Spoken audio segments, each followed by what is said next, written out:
Ginanunsyo ni Vice President Sara Duterte nga mayara na sasang na recruit nga manginiya katandem sa 2028 presidential elections apang nagpamalibad ini nga pangalanan agud maprotektahan ang nasabit nga individual samtang wala pa ini makadesisyon. Matandaan nga nauna nga ginanunsyo ni Duterte ang iya pagpadalagan sa pagkapresidente sa 2028. Sunod sa iya kung magdaog ay mangin Vice President pagatutukan sini ang pagpasabat sa mga nakasala sa pungsod samtang siya naman ang mag-focus sa iya katungdanan bilang presidente.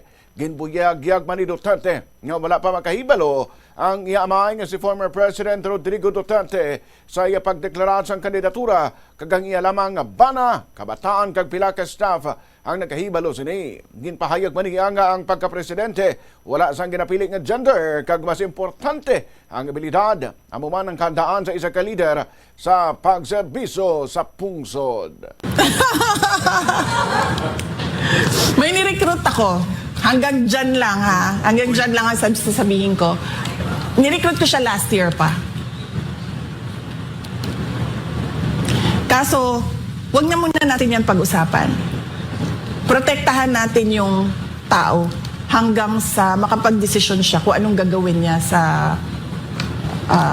karera niya. Hindi pwede na walang managot. Yung nire-recruit ko na Vice President, siya ang magpapanagot sa mga gumawa ng mali sa bayan. Para ako, nakatutok ako sa trabaho ng presidente.